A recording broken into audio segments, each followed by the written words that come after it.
26 दिसंबर 2022 आज पहली बार इस वीर बाल दिवस को मनाया जा रहा है। जैसा कि प्रधानमंत्री नरेंद्र मोदी जिक्र कर चुके थे 9 जनवरी को ही, जब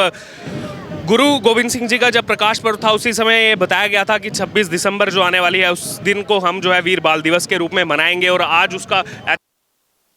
ये आयोजन सिर्फ आपको इस समय दिखाई दे रहा है मेजर ध्यानचंद स्टेडियम के अंदर, बल्कि इसके अलावा अगर बात की जाए तो कल्चरल मिनिस्ट्री की तरफ से और ऐसे कई जो है सैकड़ों आयोजन किए गए हैं। अगर स्कूलों की बात की जाए तो अलग अलग स्कूलों में इसको लेकर के निबंध की प्रतियोगिताएं रखी गई हैं, अलग अलग कॉम्पिटिशन रखे गए हैं, जिसका जिक्र खुद प्रधानमंत्री नरेंद्र मोदी ने अपनी स्पीच में किया कुछ देर पहले। और इस समय आप देख सकते हैं लगातार यहाँ पर ये जो बैंड दस्ता है छोटे छोटे स्कूली बच्चों का, वो इस मार्च पास्ट में जो शामिल है वो इस समय आपको दिखाई देते हुए यहां मेजर ध्यानचंद स्टेडियम में।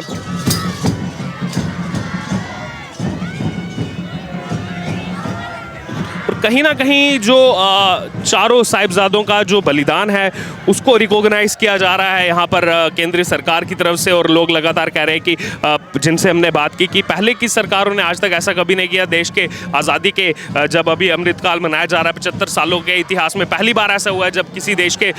जो है इतने बड़े नेता ने, प्रधानमंत्री ने खुद जो है इसको इतने भव्य तरीके से मनाने का आयोजन किया है, जिससे कहीं ना कहीं जो हमारा इतिहास है वो इतिहास हमें जानने को मिल रहा है कि कैसे मुगल काल की जो बात आती है सामने, उस समय कैसे डट करके छोटे छोटे जो साहिबजादे थे 9 साल के 6 साल के, कैसे उन्होंने डट करके सामना किया और अपने देश के लिए, चाहे अपने बात हो अपने सिख धर्म के लिए, कभी भी जो है उनके सामने झुकने का फैसला नहीं किया गया उनकी तरफ से। वो इतिहास, वो जो बलिदान है वो बताया जाना बेहद ज़रूरी है। पहले भी 21 दिसंबर से 27 दिसंबर तक लगातार इसको बलिदान के जो है बलिदान दिवस के हफ्ते के रूप में मनाया जाता है, और अब ऑफिशियली इसको जो है वीर बाल दिवस के रूप में मनाया जा रहा है।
हेलो,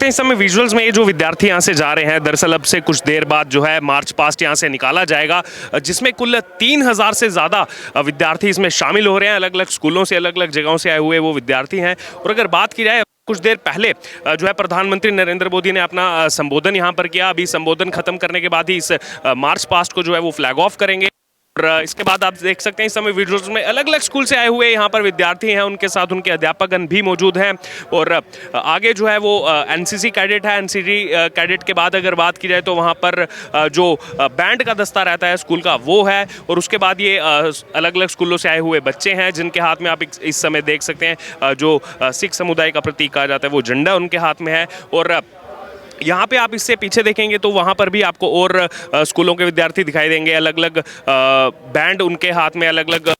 जो इनको कहा जाता है वो है। आज तक कभी इसको रिकॉग्नाइज नहीं किया गया, कभी इसकी गाथा को जो है वो सिख समुदाय के अलावा किसी और के सामने नहीं रखी गई, लेकिन आज पहली बार ऐसा हो रहा है जब देश के अंदर इसको मनाया जा रहा है। हालांकि 9 जनवरी 2022 को ही जब गुरु गोविंद सिंह जी का जब प्रकाश पुरब था, तभी जो है प्रधानमंत्री नरेंद्र मोदी जो है इस बात की घोषणा कर चुके थे कि आने वाले 26 दिसंबर को बाल दिवस के रूप। आपको बता दें, एक लंबे समय से एक मांग चल रही थी कि जो बाल दिवस मनाया जाता है 14 नवंबर को, उसको 26 दिसंबर को मनाया जाना चाहिए। गुरु गोविंद सिंह जी के जो 4 साहिबजादे थे, उनका जो बलिदान है वो देश के लोगों को पता लगना चाहिए। लेकिन अब उसको मात्र ना बाल दिवस के रूप में मनाते हुए बल्कि वीर बाल दिवस के रूप में जो है अब मनाया जा रहा है। और इस समय जो है मार्च पास्ट की शुरुआत हो चुकी है।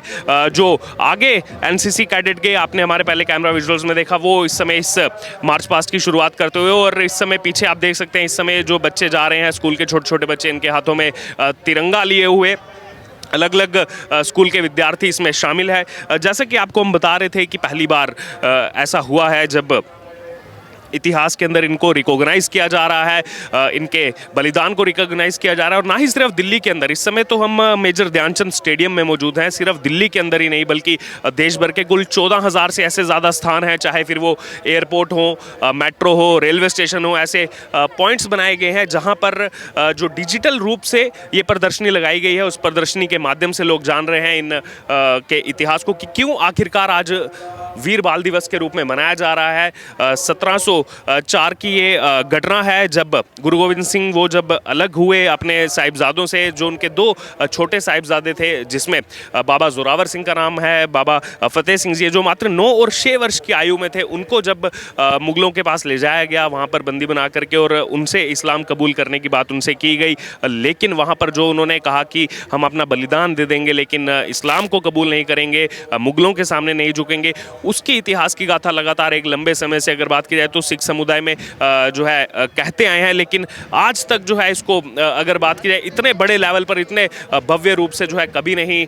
किसी सरकार ने जो है मनाया। हालांकि इससे पहले ये भी हमने लोगों से सवाल पूछा कि इससे पहले 10 साल तक मनमोहन सिंह भी प्रधानमंत्री रहे, तो उनका कहना था कि उन्होंने कभी भी जो है इस बारे में या तो विचार नहीं किया। लेकिन अब आखिरकार जब देश अपना आज़ादी का 75वां जो है आज़ादी का अमृत महोत्सव मना रहा है, उस समय हमें ऐसा देखने को मिल रहा है कि जब देश की जो सरकार है और ख़ास तौर पर प्रधानमंत्री नरेंद्र मोदी का इसमें जो है जिक्र किया जा रहा है लोगों की तरफ से, जब हमने उनसे बात की कि वो जो है इसको रिकॉग्नाइज कर रहे हैं और हमारे लिए बहुत गर्व का विषय है, बहुत गर्व का दिन है कि जो बलिदान हमारे जो है पूर्वजों ने दिया, गुरु तेग बहादुर जी के पोतों ने दिया, गुरु गोविंद सिंह जी के साहिबजादों ने दिया, उस बलिदान को जो बहुत पहले से पढ़ाया जाना चाहिए था वो नहीं पढ़ाया गया। लेकिन अब आखिरकार वो बलिदान जो है वो लोगों, इससे कहीं ना कहीं आने वाले जो विद्यार्थी हैं, जो आने वाली जनरेशन है, उसको कुछ ना कुछ इंस्पिरेशन देखने को मिलेगी, इंस्पिरेशन सीखने को मिलेगी। और इस समय अगर इस मार्च पास्ट की बात की जाए तो काफ़ी लंबा ये मार्च पास्ट है। 3000 से ज़्यादा विद्यार्थी इस मार्च पास्ट में शामिल हो रहे हैं। और अभी भी अगर आप इस मेरे कैमरा में विजुअल्स देखेंगे तो आपको पीछे लंबी लाइन यहाँ पर दिखाई देगी। लगातार यहाँ पर विद्यार्थी जो हैं वो इंतज़ार करते हुए इस मार्च पास्ट का हिस्सा बनने के लिए। और ये इस समय एक स्कूल का जो है बैंड दस्ता इस समय इस मार्च पास्ट में जाता हुआ हमने पहले भी देखा, जहाँ पर भी इस तरह के कार्यक्रम आयोजित किए जाते हैं वहाँ पर ज़रूर स्कूली बच्चों को शामिल किया जाता है। इससे जो है 2 महीने पहले अगर हम बात करें, देश ने राष्ट्रीय एकता दिवस को भी मनाना शुरू किया है। 31 अक्टूबर को जैसे वल्लभ भाई पटेल जी का राष्ट्रीय एकता दिवस के रूप में मनाया जाता है, उनकी जयंती को खास तौर पर उस दिन भी जो है इसी तरह की परेड का आयोजन किया जाता है। हमने आपको विजुअल गुजरात के नर्मदा ज़िले में हम गए थे, खुद प्रधानमंत्री नरेंद्र मोदी भी वहाँ पर आए हुए थे, उस मार्च पास्ट का हिस्सा बने थे। उसमें भी इसी तरह से आपको जो है स्कूली बच्चे दिखाई दिए थे कि उन्होंने आकर के उस जो है उस दिन का वो हिस्सा बने और आकर के उस मार्च पास्ट में वो शामिल हुए। इससे कहीं ना कहीं विद्यार्थी जो इसमें शामिल होते हैं, स्कूली बच्चों को जो शामिल किया जाता है, आखिरकार कहीं ना कहीं उनको इतिहास के बारे में जानने को। मैंने इसमें जो नेशनल यूनिटी डे का जिक्र किया तो उस समय सरदार वल्लभ भाई पटेल के बारे में, अगर वीर बाल दिवस आ रहा है तो विद्यार्थियों को जो है जो पहले कहीं हमारे इतिहास में नहीं पढ़ाया गया, कहीं हमारी बुक्स में नहीं पढ़ाया गया, अब वो इन कार्यक्रमों के माध्यम से खास तौर पर उनको अपना इतिहास देखने को है। खासतौर पर इसमें एक सबसे बड़ा योगदान अगर मैं कहूँगा तो वो है मिनिस्ट्री ऑफ कल्चर का, संस्कृति मंत्रालय का। संस्कृति मंत्रालय ने जिस हिसाब से इस वीर बाल दिवस को मनाने के लिए जो पहले से तैयारियां की, देश भर में इसको मनाया जा रहा है, लोग आज जान रहे हैं कि आखिरकार क्या है ये वीर बाल दिवस, वो साफ तौर पर अब जो है देखने को मिल रहा है यहाँ पर। और ये जो छोटे छोटे बच्चे आए हैं, इनके साथ में इनके अभिभावक आए हुए हैं, अगर बात की जाए जो स्कूल से बाकी लोग आए हुए हैं, तो उनको कहीं ना कहीं जो उद्बोधन यहाँ पर हुआ, प्रधानमंत्री नरेंद्र मोदी ने जो उद्बोधन किया, उससे उनके बलिदान को कहीं ना कहीं जो है जानने को, समझने को मिला। देखिए कितने छोटे छोटे बच्चे जो हैं वो इस मार्च पास्ट में शामिल हैं और लगातार जहाँ जहाँ तक आपकी नज़रें जाएंगी आपको ये मार्च पास्ट दिखाई देगा। काफ़ी लंबा जो है मार्च पास्ट ये निकाला जा रहा है, क्योंकि इसमें 3000 से ज़्यादा विद्यार्थी जो हैं वो शामिल हैं। और ये भी एक स्कूल का बैंड दस्ता आपको जो है वो दिखाई दे रहा है यहाँ पर। इसके पीछे फिर आपको स्कूली बच्चे दिखाई देंगे जिनके हाथ में तिरंगा है इस समय, और लगातार वो जो तिरंगा लहराते हुए, फिर उसके पीछे आपको फिर से दिखाई देगा जो सिख समुदाय। इस समय आप मेरे पीछे देख सकते हैं, ये वो स्कूली बच्चे हैं जो इस मार्च पास्ट में शामिल हो रहे हैं। कुल 3000 से ज़्यादा विद्यार्थी हैं जो अलग अलग स्कूलों से यहाँ पर आए हुए हैं, इस मार्च पास्ट का हिस्सा जो है वो बन रहे हैं। और अलग अलग रूप में कुछ आप देख सकते हैं, कुछ विद्यार्थियों के हाथ में जो है वो सिख समुदाय का जो प्रतीक कहा जाता है वो झंडा है। कुछ जो विद्यार्थी हैं उनके हाथ में देश का जो शान है, देश की शान तिरंगा उनके हाथ में है। फिर उसके पीछे ये गर्ल्स स्कूल है, विद्यार्थी जो है इसमें शामिल हुए हैं। उसके पीछे जो एक दस्ता के जो विद्यार्थी जो बैंड। और अगर बात की जाए तो ये एक काफ़ी लंबा चौड़ा जो है मार्च पास्ट निकाला जा रहा है। काफ़ी एक लंबे से ही जो है देख रहे हैं, पिछले लगभग 10 से 15 मिनट हो चुके हैं जब से प्रधानमंत्री नरेंद्र मोदी ने पूरे जो है मार्च पास्ट को फ्लैग ऑफ किया है। उसके बाद लगातार यहाँ पर विद्यार्थियों का वो लगा, और एक काफ़ी लंबी चौड़ी जो तैयारी इसको लेकर के मिनिस्ट्री ऑफ कल्चर की तरफ से की गई है, संस्कृति मंत्रालय की तरफ से की गई है, जो आज वीर बाल दिवस को मनाया जा रहा है इतने ऐतिहासिक रूप में, इतने भव्य रूप में। पहली बार देश में जो है